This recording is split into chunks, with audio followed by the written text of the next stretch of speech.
Hello, everybody. Everybody who's come on board so far, very warm welcome to all of you.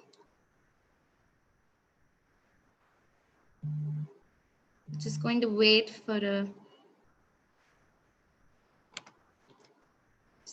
couple of minutes for everybody else to join in. And in the meanwhile, I'd really appreciate it. I'd request you all to start introducing yourself on the chat. We'd really like to know our audience, and leave your name and where you've come from in the chat box, which is an option at the bottom of your screen.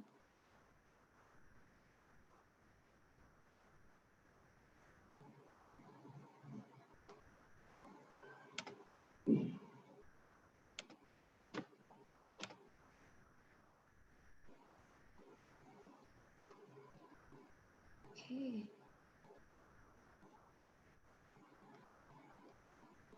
I see more people joining in. Just gonna give it a couple of minutes more.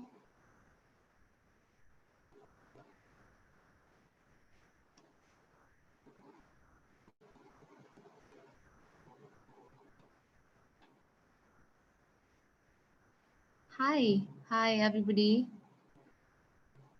Hello Akshay, hello Sadgi, Aisha, Kavya, hello.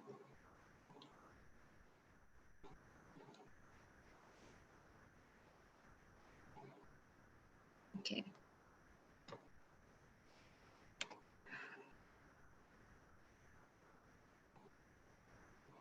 Okay, we have some more introductions. Hi Mayank. Hello Anjali.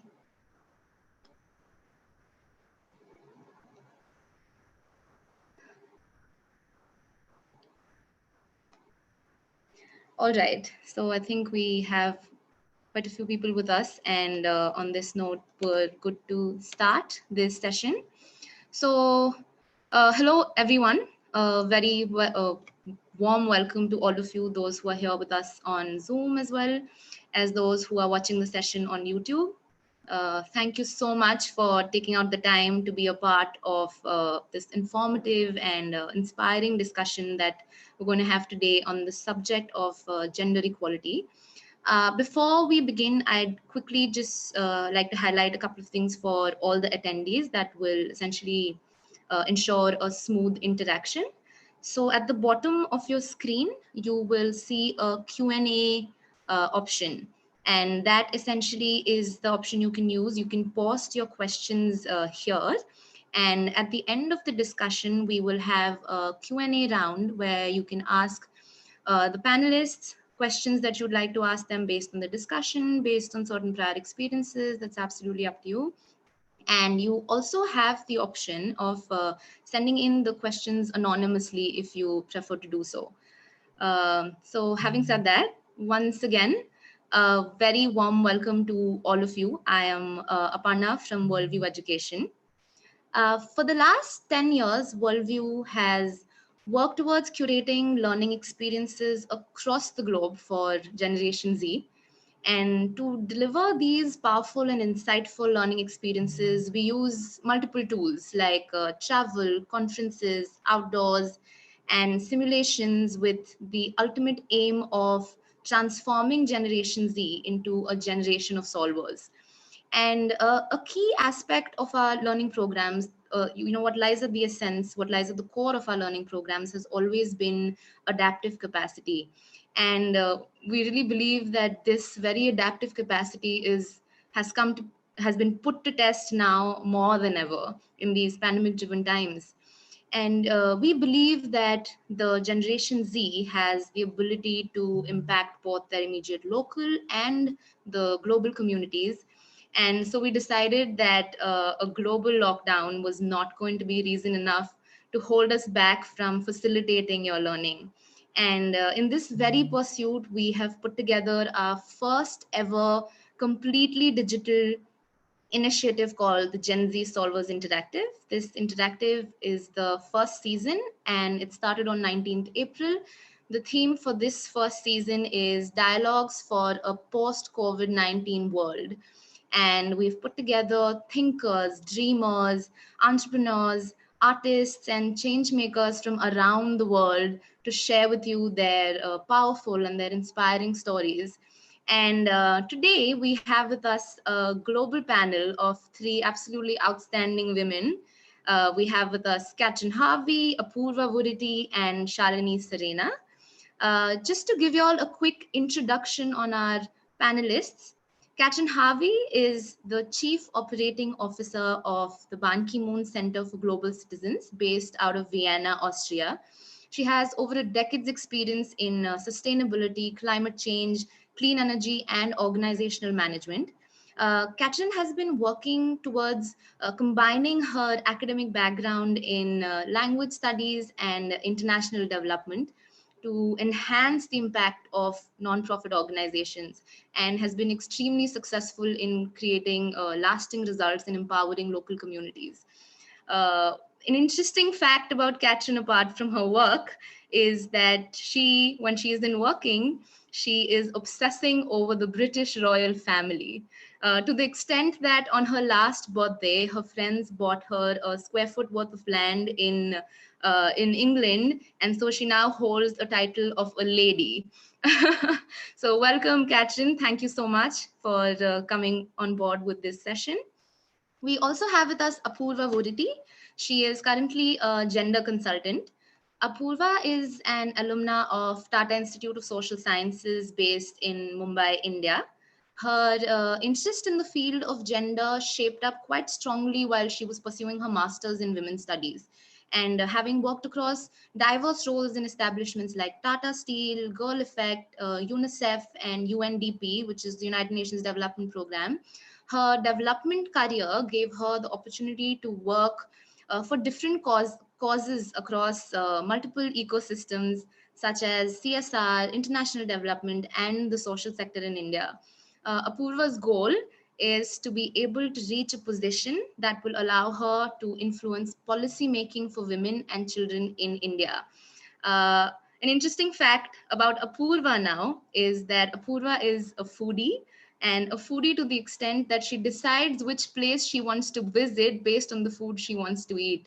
And for instance, she made a trip to Hyderabad just because she wanted to eat biryani. That is absolutely wonderful. Thank you so much, Apurva, for coming on board with this session.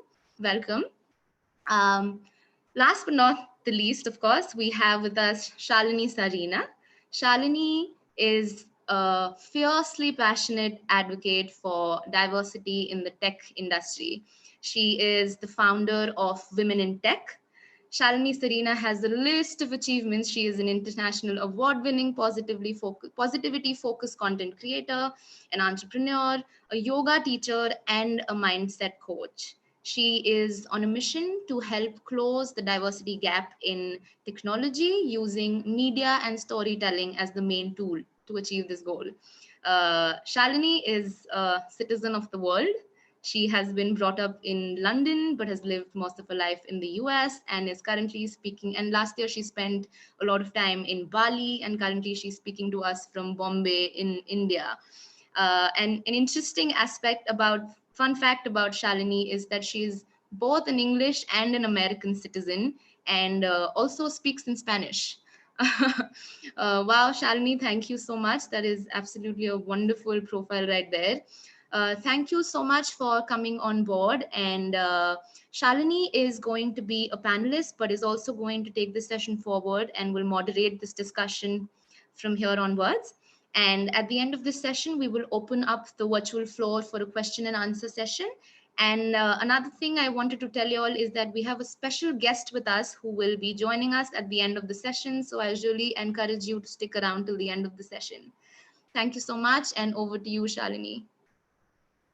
Wonderful. Thank you so much. Thank you everyone for joining this really beautiful dialogue that we'll be diving into here together. So just so that we have a lot more context on each of our work, I would love for each of us to share a little more background on the work that we specifically do in the gender equality space, and for us to share what it is that brought us to do this kind of work. So we'll begin with Katrin. Thank you, Shalini, and thank you for the introduction. Well, let me start with the work of the Ban Ki-moon Center, where I've been working for the last half year now. One of the major groups that we focus on are women. So the Ban Ki-moon Center works on empowering women and youth and doing it under the umbrella of the SDGs and global citizenship. We work in 4 different pillars, which is leadership, education, advocacy, and mediation. And in all these fields, we work specifically with women and young people.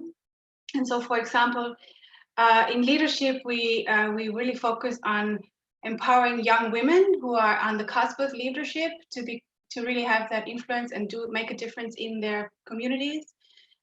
We also have a mentoring program for young Muslim women in Austria, again, to become more successful in their careers, working with more senior women who have already established a quite interesting career in the country. In mediation, for example, we very much focus on getting more women and young people into the room and at the table when there is leadership, peace building activities and mediation discussions. In advocacy, we make sure to amplify the issues that are close to us and to our quite impressive board, but again, in amplifying the voices of the young women and change makers that are already there. And in education, this is only examples of our vast work. We work, for example, on global citizenship scholarships, where we also work with young men and women who have who through the scholarship get an access to larger international conferences, but also to an academic training around the concept of global citizenship and around sustainable development goals. And we also, last point, offer online training courses for gender equality, global citizenship, and SDGs that are open to anybody and to join. And tomorrow, just one little comment, we have one more session in this event, online event, where 2 of our colleagues will also speak a bit more about the concept of global citizenship. My personal inspiration, let's call me a reluctant feminist. I was always one of the girls that said, I'm not like the other girls, until I realized that I am all the girls that I've ever met. And then I spent 10 years in a sector that is focusing on renewable energy and energy efficiency, which is not very friendly for women, or was at least when I started. I was always the one woman in the room often, which made me see that we have to do much more in women's empowerment and representation and making sure that really women are more included in fields that are so important for the future. So that's why I joined the Ban Ki-moon Center, where very much the focus is on empowering young female leaders of the future. Beautiful. Thank you so much. Apurva, if you'd like to share a little more context into the work that you do and what drew you to that space yourself. Yeah, hi guys. And I think, so currently, basically, I work as a gender consultant where my focus is on trying to make workplaces more egalitarian, make them more safe spaces for people of the other genders, including women.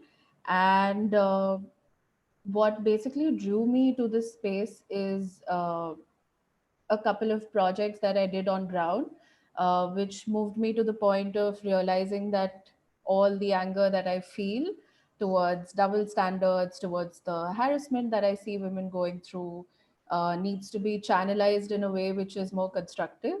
And I went on to do my master's in women's studies, after which I worked in different kinds of organizations. I worked in a political consultancy for some time, which again is a very, very male dominated area within India specifically. So again, only girl in the team sort of a situation. And yeah, and since then I've worked with different organizations for women's sexual and reproductive health, also been in the space of CSR for some time. But yeah, I think the biggest reason why I do what I do is because I see the differences and I realize that I have the kind of privilege that I do. to be able to act on it. So yeah, that's it. Beautiful. Thank you so much. And hello, everyone. My name is Shalini once again. And my work in this space started when I began my career in advertising. I used to work at a large advertising agency, Crispin Porter and Bogusky. And when I learned the advertising media space, I realized how much money goes behind ads and gaming, in tech. These are the spaces that have the biggest budget. And for young girls, the kinds of ads that they are mostly being served, sponsored ad on Instagram, on Facebook, where young girls, young people, Gen Z, hello, that where you're spending hours of your week, sometimes hours of your day, the kind of content that these young girls were being served is very much image focused, very much about makeup, very much about fashion. And while these are totally valid spaces, right? How it's a sense of art and expression, what you want to wear, how you want to do your makeup. But if that is the dominant chunk of the kind of content that is being sponsored and highlighted and a big money being put behind, we're doing a disservice to one another. And so that's where the seed was planted, is like, okay, media is a big space. How about there be media which actually is inspiring and gets us to think about how we can grow and learn and collaborate? And so from my advertising days, I moved to San Francisco to get more deeply into the tech space. And while I was there, I was organizing these amazing events called hackathons. If any of you are familiar with hackathons, please write in the chat. They're very, very incredible events where people from different backgrounds, designers, developers, marketers, you come together and you're building products in a weekend. And while I was there, I mean, yes, learning how to code, amazing skill set to have in this day and age. And it's super accessible. There's many online places you can just develop your own learning journey. There's developer boot camps now. We live in a really privileged time now where it's like, if you want to learn something, you can just, we have the tool that is the internet. Look at us just meeting here now. And so while I was not only attending these events, these hackathons, these tech conferences, while I was there, I saw that unfortunately I wasn't seeing many other faces like mine. I was very often the only woman in a certain room, and for sure, the only woman of color. And that's where the seed was planted. How can I help be a bridge so that there can be more diversity in these spaces of abundance? And by that, I mean the mindset of knowing, hey, let's build something. Let's come up with a solution. As many of you, you're in this community, so you think that way already. So when I moved to New York, I was working at the world's first coding school, developer bootcamp, and I saw that Women in Tech was available on Snapchat and Instagram. And at the time, Snapchat was focused on video, and Instagram at the time, this was 2017, did not have stories, let alone even your page was just the photos. So as you know, and you're feeling and seeing now, video is so powerful, where when you drop into video, you can see the facial expressions, you can hear the tone of voice, and you're teleport into the same space, even though you made oceans apart. So I started this channel, and it's all about highlighting different women in the space. So every day you meet an investor or a designer or a developer, and they show you a day in the life, so that young people, when they're spending so much time online and promoting more profiles and content, which is about that growth journey, being in the heart space. So since then, we won the award of Best Snapchat Account of the Year at the Shorty Awards. We were up against Kylie Jenner and DJ Khaled, a lot of celebrity and entertainment accounts. And the fact that this won just shows that Gen Z in general, people are really open and ready for content that is real, you know, not just surface level ego based.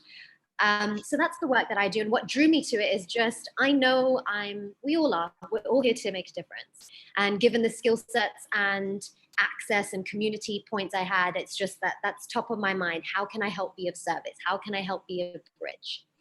So throughout this dialogue, we're here speaking with you. It's a pleasure to be with you, but we very much want this to be a dialogue. So please do engage with us. And we'll be doing a series of poll questions throughout, and we'll be releasing our poll now. You should see it pop up on your screen. And essentially what we're asking, there we go. Do you think that we have achieved gender equality? It's 2020. What do you think? take some time over the next few seconds. Put in your vote. What are your thoughts?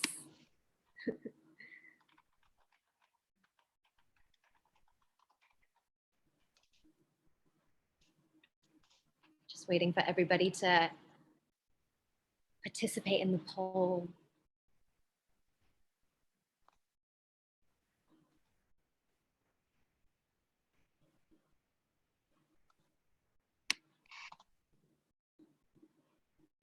Okay, we're closing the poll now. Okay, wonderful. So as you may see on your screen, 91% of people sharing that we have not achieved gender equality, and it's 2020. 2020, this is all about clear vision. So let's take that stemming from this poll and speak about that. It's 2020. And yeah, there's been massive shifts from what our generation has experienced from our parents' generation, our grandparents' generation. And while there is that progress, what is it that, why are we still talking about this? What is the imbalance that is currently happening in this 2020? Katrin, if you'd like to begin. Oh, sorry, I wanted to unmute myself, but I already am. Well, so I think the changes that we've been going through have been massive, and we've gone a very far way, but we're definitely not in any way where we can say, we've done it, we're done, we're well. So why hasn't this happened? I think there's a lot of resistance, of course, because you don't want to give up your place of privilege, even though you're not doing it. That's one of the things. There's a lot of cultural issues, for example, in the workplace, where till this day, the business world is still very masculine in the way it's set up and as it is experienced, and that's a lot of men feel more at home in the workplace than women, because just the way it was developed and it came up through history, it's very much masculine in that sense. There is still a lot of work we need to do in basic rights, in law, and so we're still moving slowly into a right direction.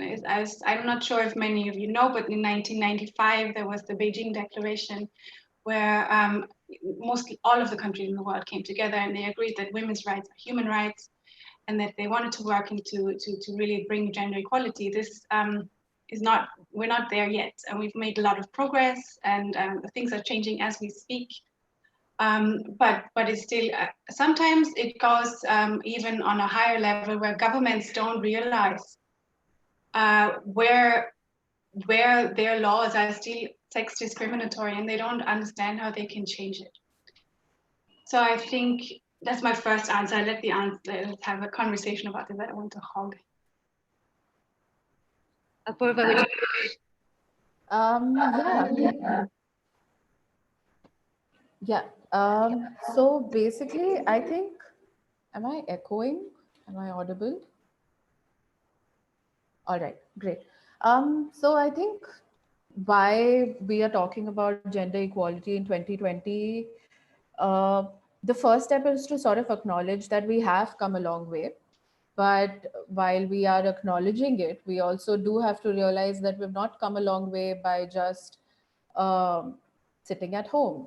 Most of the things that we assume have been there forever for women in terms of women's rights have always been a consequence of the work that activists have done on ground and activists have advocated for very actively, right? So be it even from the start of the entire suffragette movement for voting rights. And you'd think that, okay, women possibly had voting rights from a time where nations existed, but they didn't. Women got voting rights in a country like UK in 1918, right? And that doesn't really sound that centuries ago. It's not 15th or 16th century, quite recent. Then we went on to queer activists trying to ensure that they are being represented. We, in India specifically, we did a lot of advocacy and by we, I mean gender activists and not myself, but we did a lot of advocacy for domestic violence. And it's sort of interesting to know that the domestic violence law in India, this is specific to India, actually came about in 2005, which is literally 15 years back. So, which sort of tells us that while the shift has been there, it's not been um probably as fast as you'd expect it to, considering we do kind of come from the mentality that everyone's equal, right? But you haven't had those kind of opportunities. Domestic violence act was in 2005. Women in India were allowed to own property from 2005, which is all really recent, right? And even today, specific to India, we still don't have a law in marital rape. Uh, Across the world, we see harassment on the roads.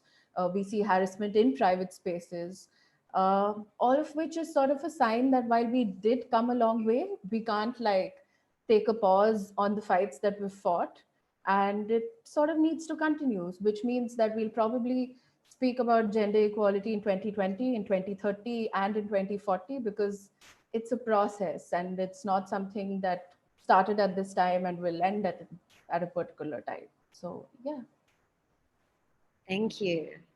And my lens, given the work that I've seen in tech and just in general around the world, yes, amazing. Women can vote now. There's a lot of growth that has happened in how it has been in generations past. That being said, even if there's a small fraction of imbalance, of inequality, if there is a certain percentage of microaggressions, of subtle language that is violent to some degree, if that is just remaining here and we like brush it under the rug, or we just kind of okay it, that percentage is only going to grow because it's going to get normalized then. And that's why it's 2020 and we're still speaking about this, because there are still lingering elements, and in some spaces like quite big, shocking elements in how ranging the gender disparity is and respect is. And so, yes, of course, let's acknowledge the massive shifts that have been made in different industries. Well done, Go Society, and we'll keep on going, and hence discussions like this, and hence advocates like all of you who are on this call today. This is a matter of importance and just understanding. And so perhaps if a little microaggression was said in the office, in the space where, there's a hint of racism or sexism that may have been said, if nobody stops that or brings it to surface and says, hey, it's all about creating awareness and greater empathy. And working in the tech space, what I experienced a lot of firsthand is just a sheer lack of knowledge, of not knowing that experience. So creating that understanding that, hey, yeah, we are all one. And it's so important for us to take in different people and cultures and backgrounds when we're building something, when we're creating a company, just so that the whole experience has that full rounded acknowledgement. Your products are going to be better when you have a diverse team, because people are thinking about it. Oh, but what about this? Da, da, da. You have those diverse minds who are coming together. And so if that one microaggression, which maybe some office that didn't take it as serious was like, oh, it doesn't matter, Tom is just like that, he makes those jokes. Whereas that may then be ingrained where that entire team thinks it's okay to speak in those kinds of ways, or crack jokes like that.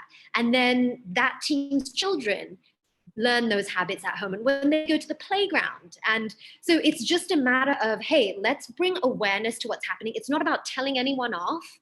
Perhaps they said those things out of sheer just ignorance and not knowing that experience. And so I've done a lot of work around what is non-violent communication and just speaking from a place of truth and saying, hey, whomever, may I speak with you and share with you, when you mentioned this comment, this is what it brought up for me.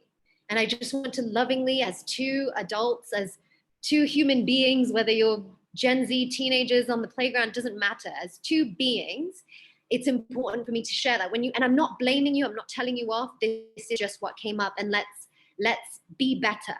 And so that's why we're still having this dialogue in 2020.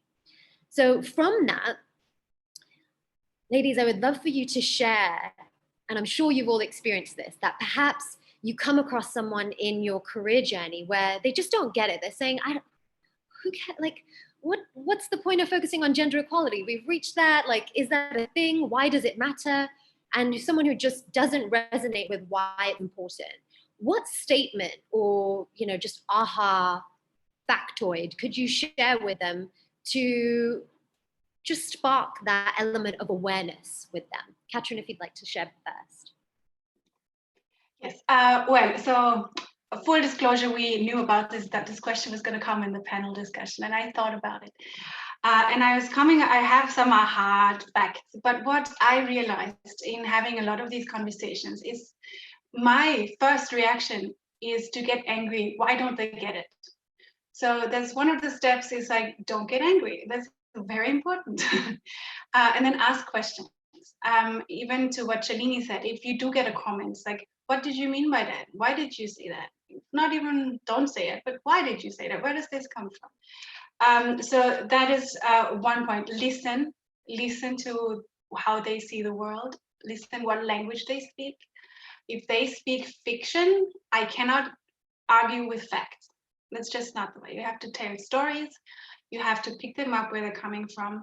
So if I want to give you killer arguments, of course, it depends on who you're talking to. If you're talking to some business person, you come with the numbers, you say like, as Shalini mentioned, women on boards are more influential. The companies led by women have gone through the economic crisis in 2008 much more successfully than women who don't have, companies who don't have women on their board and in their executive suites.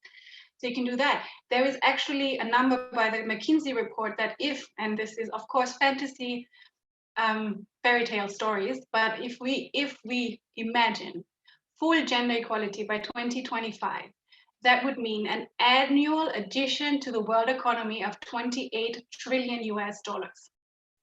That is the economies of the US and America combined.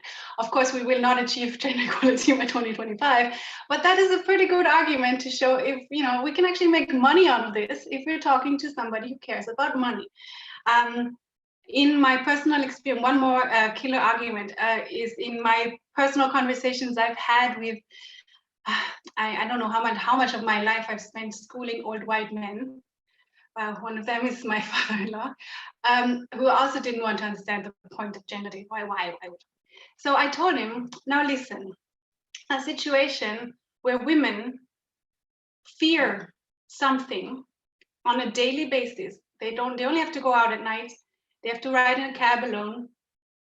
What they fear on a daily basis often is something that most men only have to fear in a prison setting, and that is rape. And let that sink in. So that is two different ends of the spectrum of how you can argue why gender equality is so important and why we have to really talk about it. Leave it. Thank you so much. Such important points. Thank you. Apurva, if you'd like to share. Yeah, I think, Katrin, I've taken note of all your points and I'm going to be using it with everyone that I engage with. But yeah, I think echoing what Katrin said, it's super important to be empathetic with people who do not understand the importance of gender equality. And I know that's really tough, and I know it's easier said than done. And I still think that it's important to sort of empathize with them. And I think my besides all the stats that Katrin rightfully mentioned, and the idea that women still can't access public spaces or still can't navigate through their lives without taking permissions from male, people in their families. I think one thing that I always say is it takes sort of time to unlearn something that's been taught to you for a long time, and it takes time to uh, and it's usually very uncomfortable to sort of acknowledge and check your own privileges. Uh, so it's not something that you're born with, it's something that you have to build. So if you truly have some kind of empathy towards building an egalitarian world, even if it's not gender equal, if it's just a general sense of equality, you will have to sort of uh, check your privilege and understand that these are not things that you are born with, and you can sort of build that learning if you want to. And if you don't want to, then the chances are really less that you'll contribute to it, but it'll still happen nonetheless. So yeah. Thank you. And what I would add to what these women have already shared is to assume that people are good. And when there's an element of not understanding, it's purely out of not having that exposure, and they're not trying to be mean for the most part. And just if we lead with that, there is more harmony in having the dialogue where that aha moment can happen. Because if we lead with frustration of like, what, how could you not, all of a sudden this person is going to be on the defensive, is going to be, there's an element of like responding from a place of fear. They're not open to that element because perhaps it opens up some story of conditioning in their childhood and generations and a movie they watched and who knows. And so this is where, this is not easy work. It's not like we all have magic wands and can just abracadabra, gender equality, done, let's go. It is about peeling off the layers of the onion so that we can get to this core truth that, hey, we're all one. We all rise better when we're together. And so what I would recommend is if you do come across somebody who's just like, I don't get it.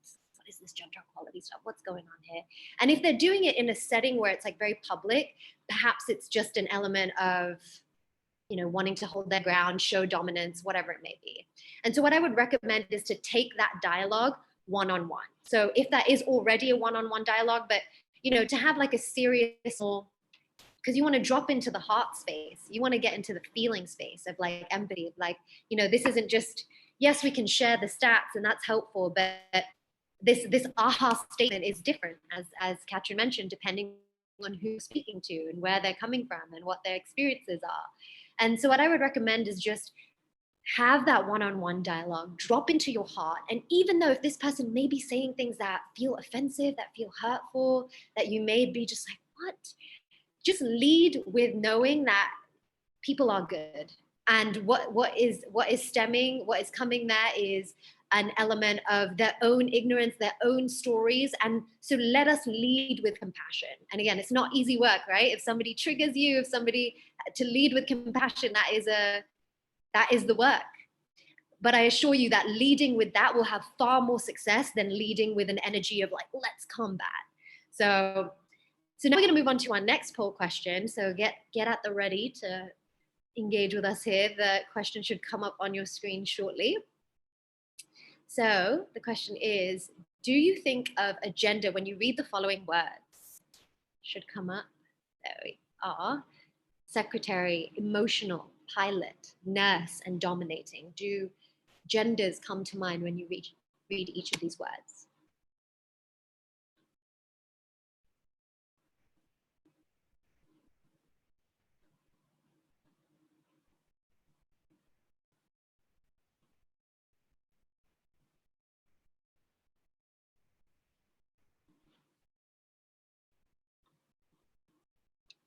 Just allow a few more of you to respond to the poll. Thank you for engaging.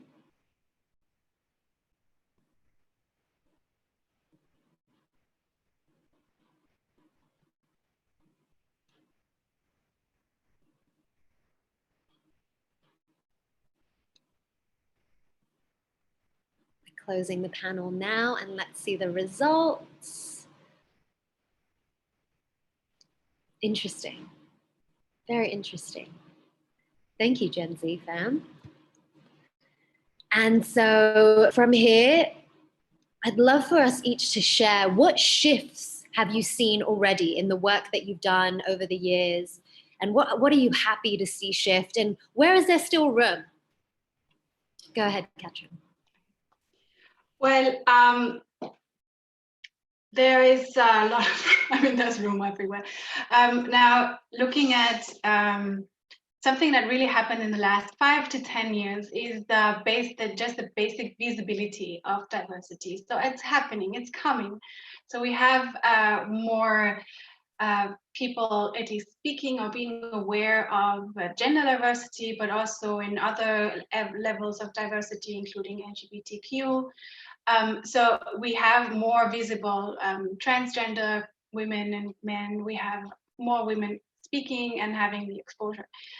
That's that. We've had, through social media and the internet, of course, had a cultural shift on how we can reach more people and how we can bring stories into the minds of the general public that have earlier maybe not been so much picked up by the traditional media as we had before.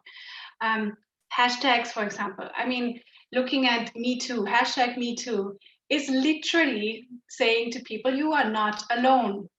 So it's not only bringing the topics into the public sphere, it's also telling people who are experiencing it that they're not the only one, and that there's a community and that we're in this together and that we can really make the change that we want to see. So that is a cultural shift that I have seen in the last 5 years.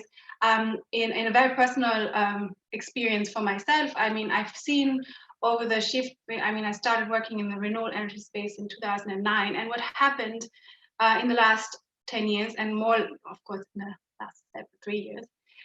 Of course, now we have things that have not been, like there's words that have come up that haven't existed before. We have something called a manel. A manel is a panel of experts discussing at a conference that is made up entirely of men, and it's a bad thing. So now we have manels and we call them out.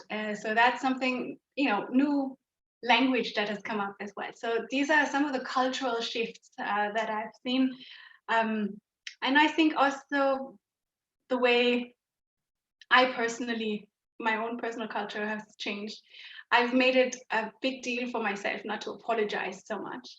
I've made a big deal not to stroke men's egos as much anymore. Don't ask for permission, and keep the floor when you have it, but don't shut up. Thank you. Purva? So I think the shift that I've sort of seen is something very related to what Shalini spoke about, being someone from advertising. I think I've seen brands being held more responsible by individuals, which I think is really cool, because like there was a time I remember when, not that like too long back, but when nobody would criticize a sexist advertisement, and right before Mother's Day there'd be a discount on washing machines, as if that's exactly what mothers are expected to do. And all of that has changed now. It not completely, but at least people are holding brands more responsible, I think. So that's something that's very interesting. In shifts that I think I would like to see, I think there are two things. The first is having a sort of gender neutral upbringing that I'm still to see. And again, I'm speaking in a very Indian context where, uh, irrespective of the gender of the child, you don't give them specific toys based on that. Where, say, for example, if you're a boy, you get a truck or you get a Lego set. But if you're a girl, you get a kitchen set or you get a blackboard to pretend to be a teacher. So these kind of activities sort of reinforce gender stereotypes and gender roles, and I think that is one shift that will change the whole gender equality game completely. So that is something that I really want to see. And just a quick second, I know I don't want to go into too much details, but just a quick second shift would be acknowledging unpaid labor that women do at homes. I think since we are speaking to Gen Z, a lot of you guys will probably be seeing your mothers um, cooking, cleaning, and being the end responsible of all household activities, and to sort of uh, describe them as housewives in a manner which sort of connotes that they aren't doing much is a little unfair. So I think that's another shift that I want to see, where people are very happily acknowledging the kind of work that women do within the household as well. Um, and acknowledge that unpaid labor, basically. So yeah. Beautiful. Thank you so much. So we'll share one more round of questions between us, and then we'll open it up for Q&A.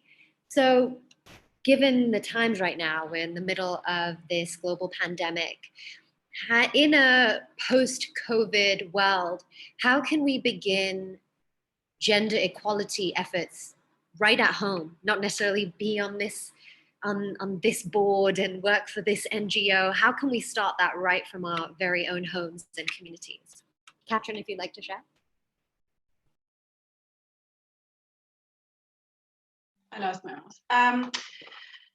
Yeah, well, so I think this is something where where I can pick up from Apurva, which is obviously acknowledging the work that women do that is not paid labor. Then there's also making sure that in the household that the kids see a shared division of labor, that fathers also, especially now in COVID, since we're all sitting at home, making sure that dad also does the dishes, that this is a joint effort, and that there's no such thing as the male man, the male head of the household. So there's a lot of things. While we're there, I mean, and as Shalini also said, we have the internet, we have access to knowledge. Inform yourself, learn more, and then speak up. So if, for example, and this is something I've learned from my mother, if you don't really like something, you complain to the manager. And if the manager is your government, then you complain to your government. And so there's things that you can do. You can write letters, you can, join social media campaigns, you sign petition, you create your own petitions. But you also, just as we mentioned before, have the conversation. Ask the people who you see not behaving in a gender equal way, why they are doing it, where does this come from? Be empathetic and see that, pick them up from where they come from. Talk to your friends. And it's just one little comment. It's not just in India. We have in Austria. My favorite peeve that I've been writing to the manager about is decoration for cakes. So we have little sprinkle sets, one for boys and one for girls, and the girls are the princesses and the boys are the superheroes. That's just not acceptable. So don't use that stuff on your cake. Don't. So that are some of the things that we can do now in a larger field. Of course, acknowledge that women suffer a lot during crises, that they are the most vulnerable in many situations, that they have, thanks to COVID and there's more domestic abuse, help wherever you can in making their voices heard or something like that. These kinds of things that are really important, and force and ask, how does this affect women? Ask the questions, try to understand, is it different, this situation between men and women, and then try to find out how you can help and make it more equal.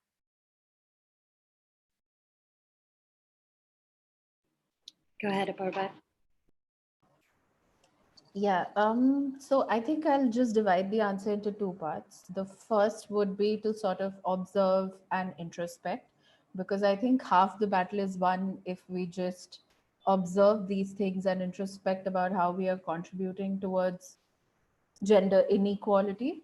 So probably, since everyone's at home, you see if your sister is being treated any differently.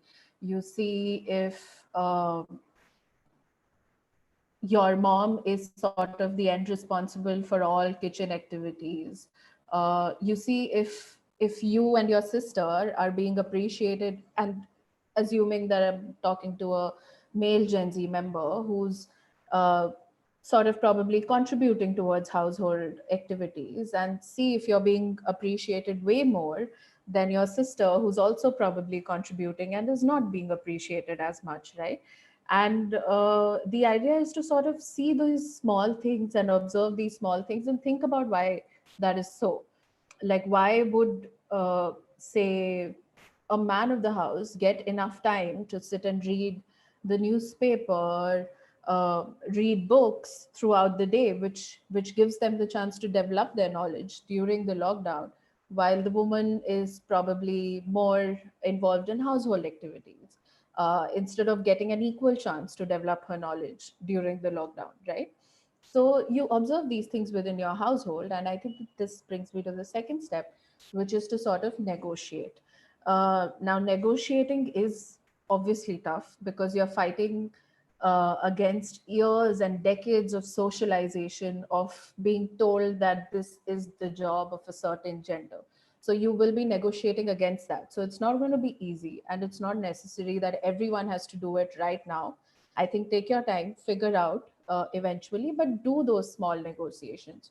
For example, if you feel like your sister is underappreciated, ensure that you're appreciating her. If you feel like your mom is doing 90% of the household work, you keep thanking her for it. You keep probably supporting her in whichever way that you can. You thank her for cooking lunch, uh, acknowledge all the burden that she takes, and help her sort of ease the burden as well. So the two steps is to sort of observe, introspect, and then sort of try and negotiate so that you create that culture within your household which you can possibly continue post COVID-19 as well, when the situation is different and we are going out of the houses. So yeah. Thank you so much. So from here, we'll flow into Q&A, and I just want to take an opportunity to again thank everybody that's been a part of this dialogue, my lovely fellow panelists, and each of you that have stepped into this discussion. It's so important for us to bring about balance and bring about harmony and remind one another that we are all one. And when you see injustice in one sector, that affects the collective. So well done for showing up how you are, for being an advocate in your heart, and for rippling that out in your homes, in your communities. And just the fact of how many participants we have on this call, like there's so many of us doing this work all over the map.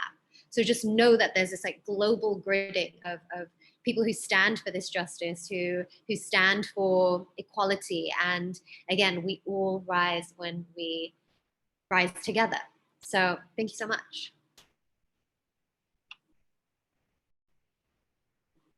Thank you so much, ladies. That was an absolutely beautiful discussion. Thank you for shedding so much light on the subject of gender equality and for offering a multitude of perspectives. We're going to take a few questions now, and we already have some questions that have come online. And start off with, there's a question that says, would you agree that gender equality at the workplace should be taken up more seriously with large organizations, having policies around equality on their boards, management teams, etc.? Or should we look at grooming more women leaders with a bottom-up approach so there's a more natural change over time? Any of you could take this question up. If I may. Yeah. I think it's a very simple answer. We have to do both. There is no decision. We have to impose from the top down. We have to nourish and build the expertise and the leadership and the bottom up. Only when the two come together, it doesn't work. We'll have there are already laws and policies and quotas that just are not happening because it's not fed and it's not implemented. So yes, both of them equally important. Really make sure that it happens on both ends. Absolutely. Thank you, Katrin. That is a really great answer. We do need to take both approaches, and it's not an either or situation. Another question we have is, what is one example where we got gender equality right? If any of you would like to take it up. An example of a situation where we've got it right as a society. I think what I can think of from the top of my head is making homosexuality and legal, and providing and acknowledging trans persons citizenship in different places is I think a very, very big win for gender equality across the world. In India, it's quite recent. It happened 2 years back. The trans bill that's going now is not the most egalitarian trans bill, but I think, yeah, I think overall just acknowledging that homosexuality and different kinds of sexuality, and uh, acknowledging that gender is a social construct, these things have been really big wins for gender equality, I think.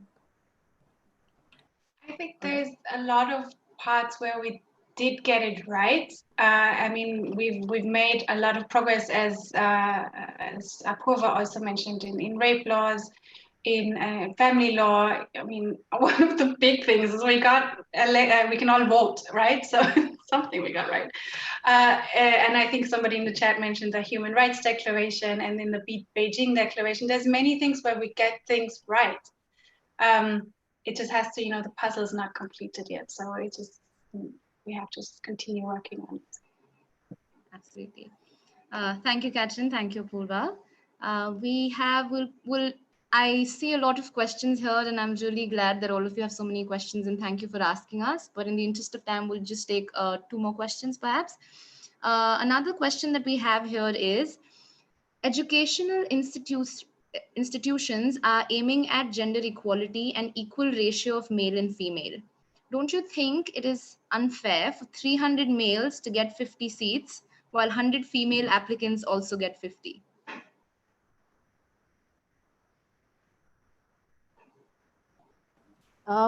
Okay, I think I'll start off with the first.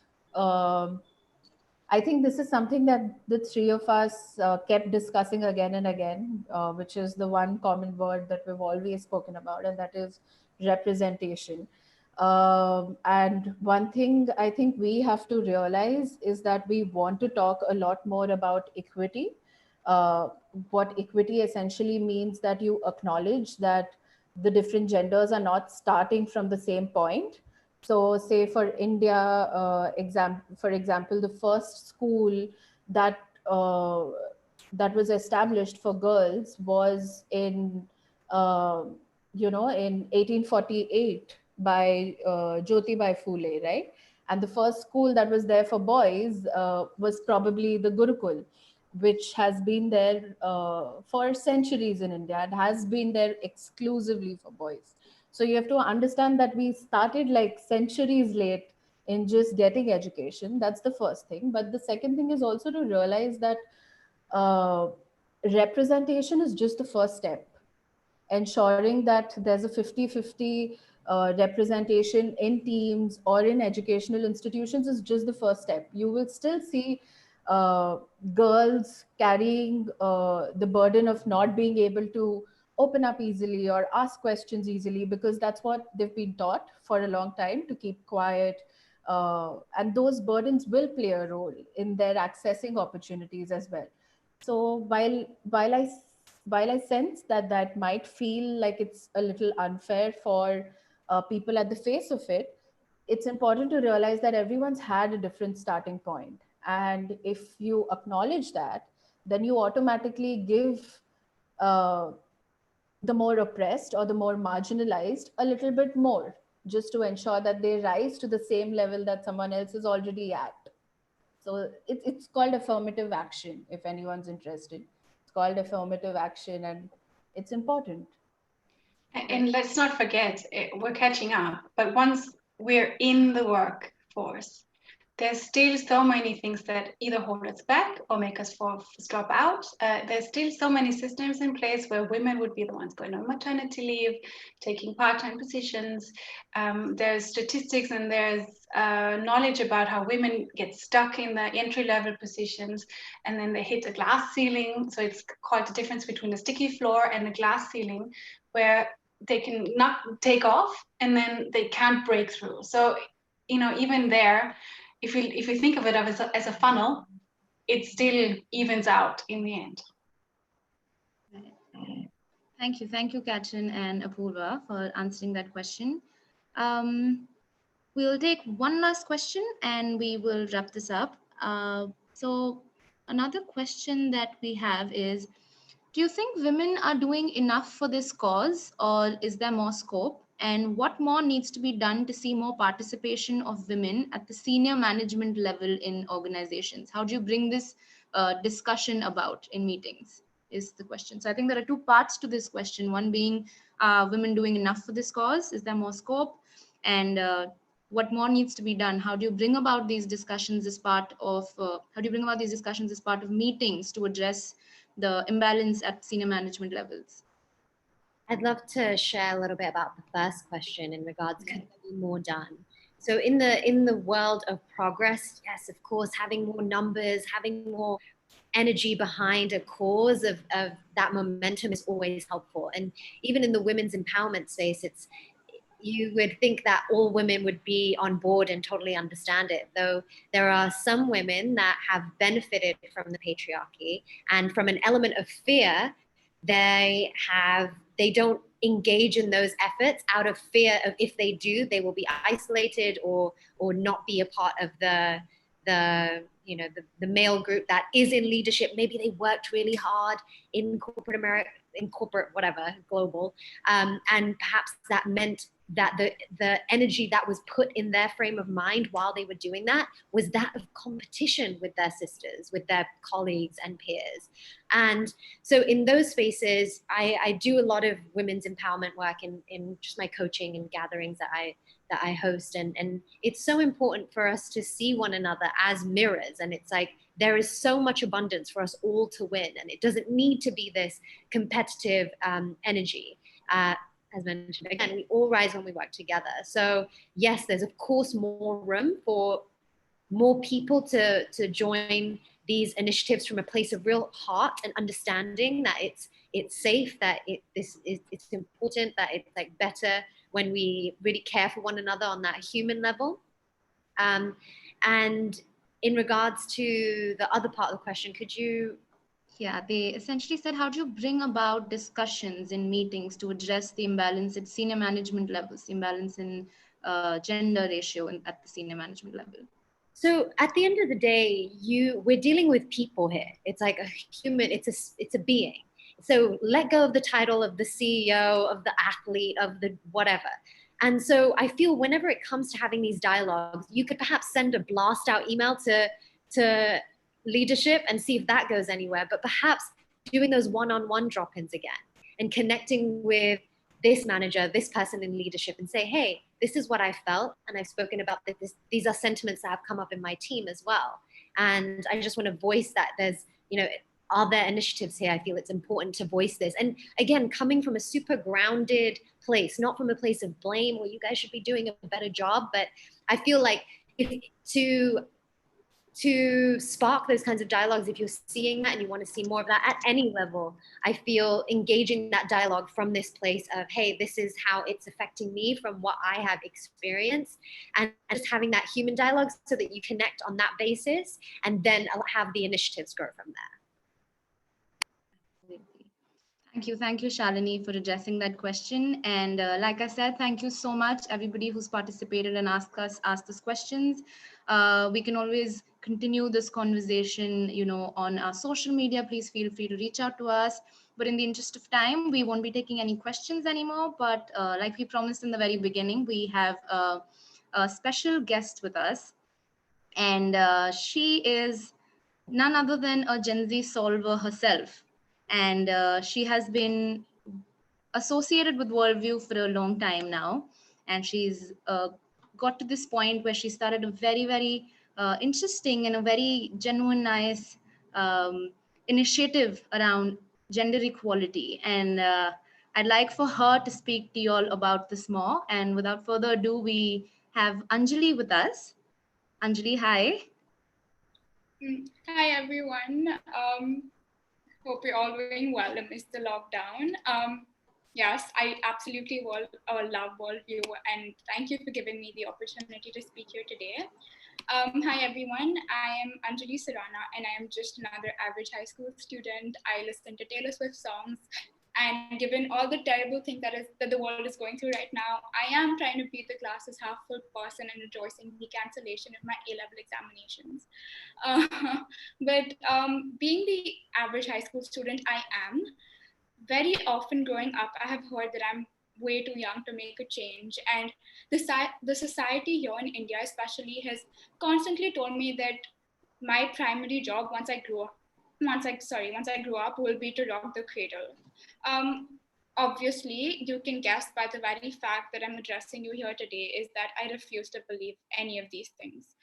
I believe I'm an activist, and activism for me is a part of life, and it will always remain that way. That does not mean that I want to go on to become an MP, because I don't think that activism should change who you are, but it should rather come from who you are and your beliefs and how you want the world to see other people. So at first, for me, it started with just sharing posts on Instagram, approaching and appreciating founders of these lovely organizations. But that is when I realized that there's a difference, and a major one, mind you, between being an ally and being an accomplice, and that is taking action. So I started a student-led organization called Full Stop, where we're advocating for issues that matter the most to us, which is namely menstrual equity and women empowerment. And in 2020 itself, before the lockdown, we distributed reusable cloth pads and held awareness sessions with over 500 girls across India. And we ran various social media campaigns.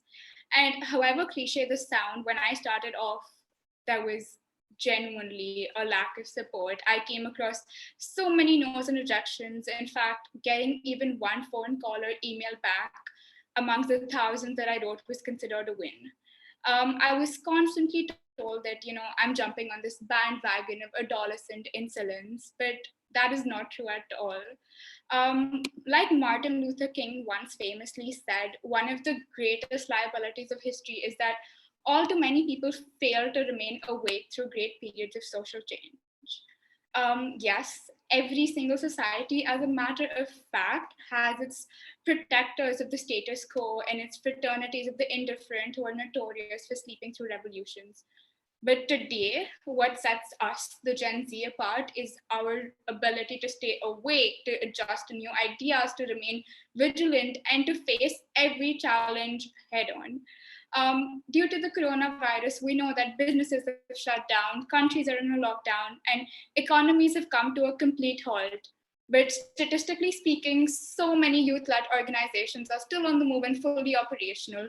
First off, for example, we're hosting an online women's summit on the 1st of May, which is International Workers' Day, to raise funds for workers affected by COVID-19. So the point that I'm trying to make here is that us, the Gen Z, is very uniquely positioned. We grew up with Facebook and YouTube, and we literally learned how to work Twitter alongside learning our ABCs. So we know how to incorporate social media with social justice. Think of this. What did the Arab Spring, the Me Too movement, France's Yellow West movement, YouTube influencers, Hong Kong airport protests, what do all of these things have in common?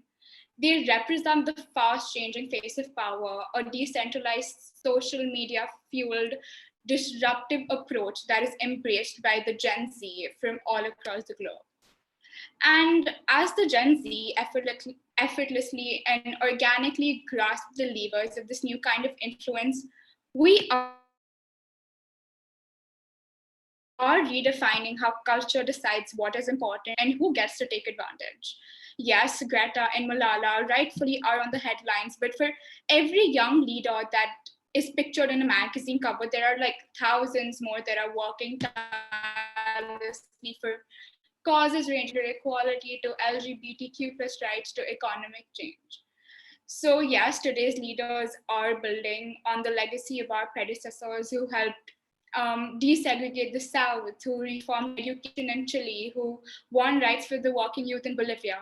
Because impacting the world is a big job to take on, and as a result, many older generations see it as a complex thing and they think it's beyond their control. But youth leaders, we don't make it that complicated. We recognize and acknowledge the daily opportunity that we get to share our voice and spread change. And one of the best things about Gen Z is that we we promote solidarity over charity, because charity is vertical, it goes from the top to the bottom, but solidarity is 100% horizontal. It respects the others and respects that there's so much still to learn from other people. So yes, Gen Z, like, we have so much power in our hands. We aren't just looking for a seat at the table anymore. We're making our own goddamn tables. We're leading in thought, we're pushing boundaries, and we know that the secret of getting ahead is to get started. I went from hearing that I'm too young to make a change to hearing when I was your age, I didn't have half as much confidence to do the things that you're doing. I went from believing that I'm here to rock the cradle to knowing